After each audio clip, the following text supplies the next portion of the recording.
Namaskar, welcome to the PKS classes. Today we are going to study the difference between inducible operon and repressible operon.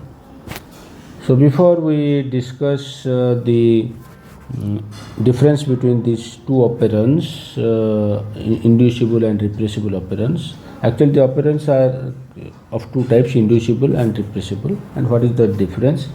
Let us recall what is operon all about and some examples of inducible and repressible operons, and for details you can refer to our earlier classes on lac operon, TRP operon.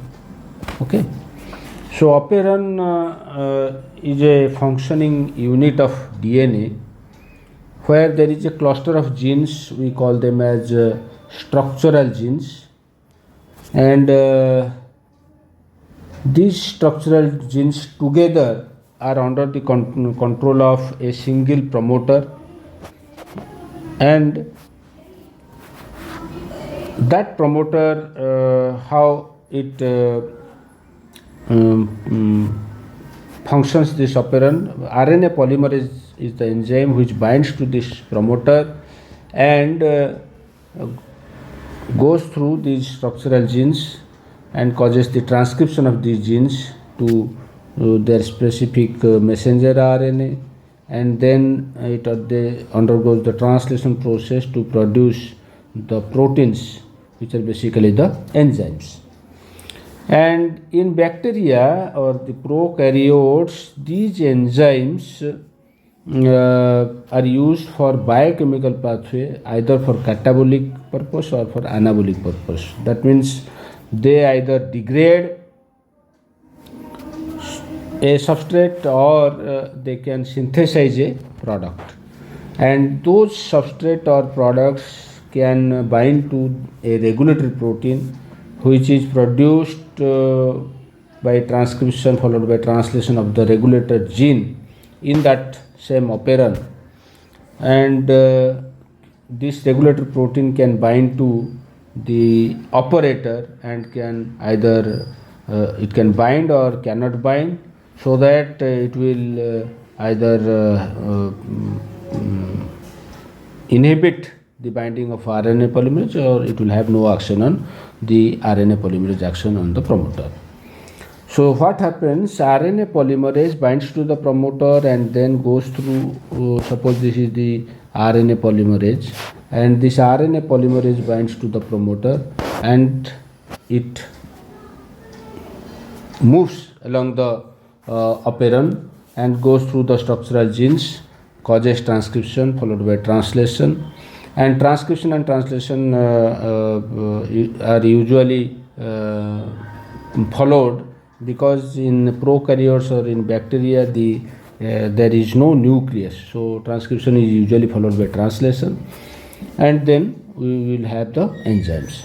So two pathways are there, catabolic pathway and anabolic pathway. As we have already studied before about the lac operon, that actually operates through this regulator protein, or we can call this as the repressor protein, and through this repressor protein it performs. And in addition to this operon, there can be other sites also where the operon can be regulated. So in the lac operon, there is the regulatory gene is the lac-I, which produces the repressor protein which is active, and this repressor protein can bind to the operator. RNA polymerase can bind to the promoter site. Lac-Z, lac-Y, lac-A are the three genes which produces three proteins or enzymes, and lac-Z produces beta-galactosidase, whose function is to degrade lactose into glucose. Lac-Y produces beta-galactoside permease, whose function is to help in entry of lactose into the bacterial cell. And lac-A gene transcription causes the production of beta-galactoside transacetylase, which has minimal function in this. So lac operon produces these three enzymes, and basically there is degradation of or catabolism of lactose into glucose. And this lactose can bind to the repressor protein, and so that the repressor protein cannot bind to the operator. You can see here, say repressor protein is produced by LAC-I and can block the operator site so that the RNA polymerase cannot move. So normally this operon, LAC operon, is normally off because the repressor protein produced by the regulatory gene LAC-I blocks the operator site. But in presence of lactose, lactose binds to the repressor protein. Lactose binds to the repressor protein. So the repressor protein cannot bind to the operator. So RNA polymerase, when it binds to the promoter, it moves along the operon and causes the transcription of LAC-Z, LAC-Y, LAC-A simultaneously, and produces the enzymes which help in the degradation of lactose to glucose. So the genes are on, the operon is on in presence of lactose. So this is called the negative regulation. And the positive regulation occurs through co-activator. Negative regulation occurs through this repressor protein, and the positive regulation occurs through a co-activator, and co-activator is nothing but the cyclic AMP, and there is another site between the regulatory gene LAC-I and the promoter is CAP site, catabolite activator protein site. This is catabolite activator protein or CAP site, and this catabolite activator protein binds to this CAP site, and this protein is usually inactive and it becomes active in presence of cyclic AMP. So we call cyclic AMP as a co-activator. So when there is a high glucose, adenylate cyclase is inhibited, and we know this enzyme adenylate cyclase AC produces cyclic AMP from ATP. So when there is low glucose, AC is active, there is production of cyclic AMP. Cyclic AMP can bind to the CAP and makes it active. Now this, you can see here, we have just made the structure like this. This structure is now changed like this so that it can bind to the RNA polymerase. You can see here, this is RNA polymerase binding to the promoter site, and active CAP binding to the, with cyclic AMP binding to the CAP site, which facilitates the movement of the RNA polymerase, so that then there will be transcription followed by translation. So you can say there will be gene expression and there will be production of the enzymes and RNA polymerase activity will be there. So low glucose, increase in cyclic AMP, or low glucose, active adenylate cyclase, increased cyclic AMP, which will activate the catabolite activator protein, and the active catabolite activator protein will bind to the catabolite activator protein site, which is adjacent to the promoter site, and in this way it will facilitate the action of RNA polymerase, and there will be transcription followed by translation and the enzymes are produced.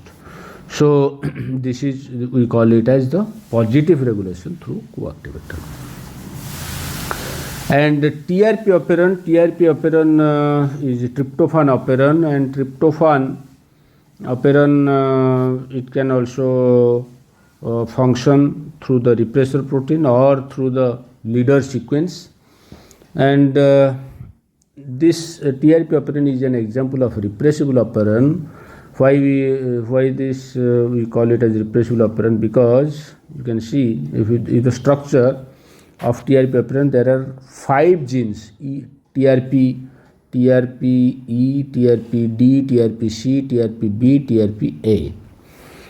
And this RNA polymerase binds to this promoter site and moves along the genes, causes gene transcription and produces enzymes for the tryptophan synthesis. And these enzymes like anthranilate synthase, the IgP synthase and tryptophan synthase, they help in production of tryptophan from corismate, tryptophan from corismate. So this operon usually it is on because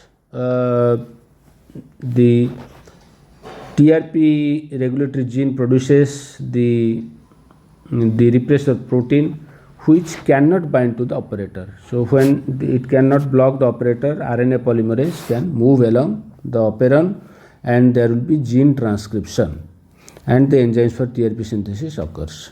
And when there is enough tryptophan, that tryptophan will bind to the TRP repressor and will make it active. Okay.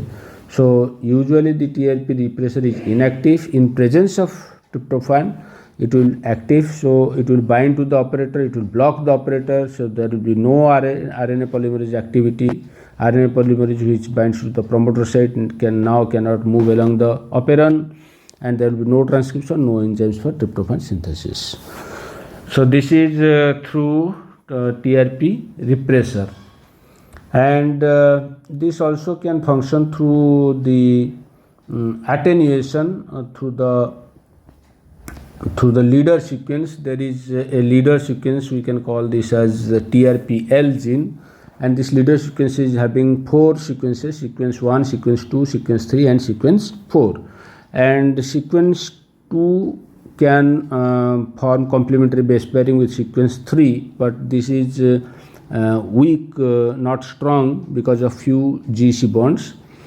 But sequence 3 can also form complementary base pairing with sequence 4, and it is strong binding because of many GC bonds.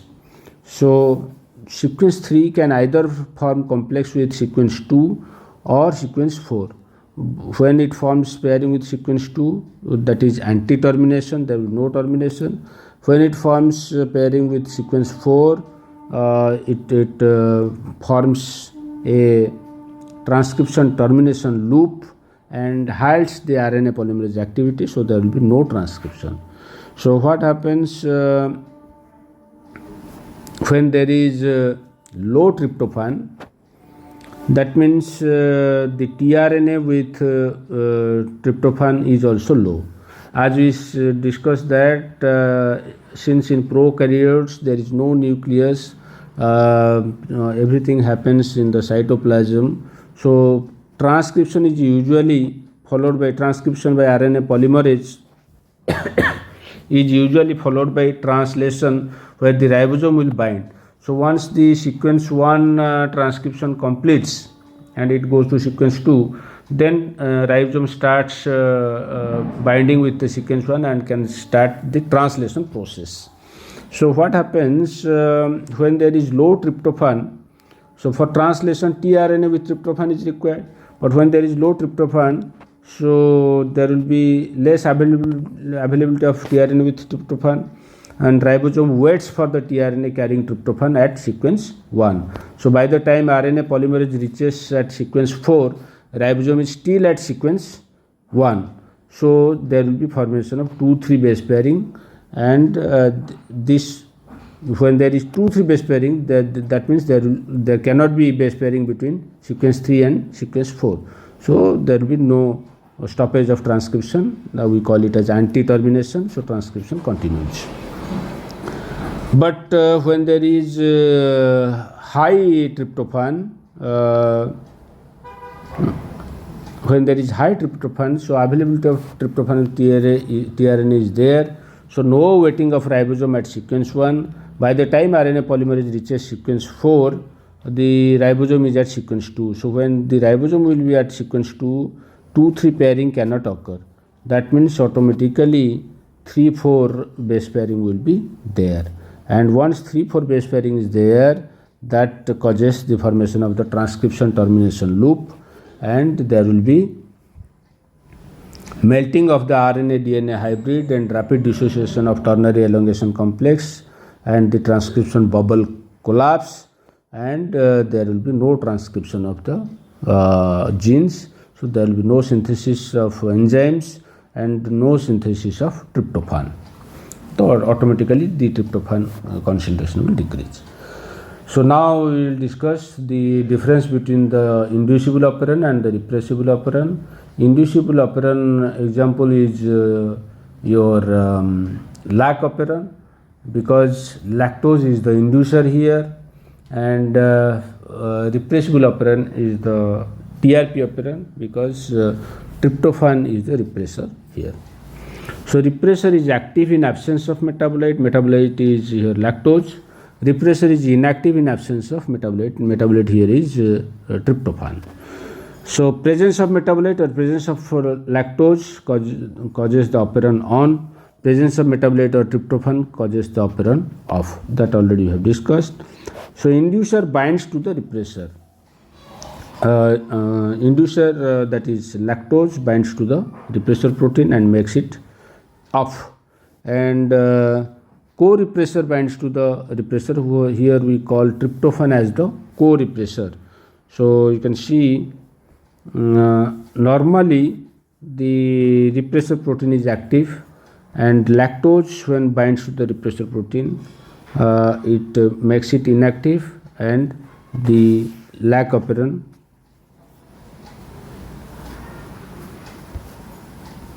makes it inactive, and the lac operon functions here.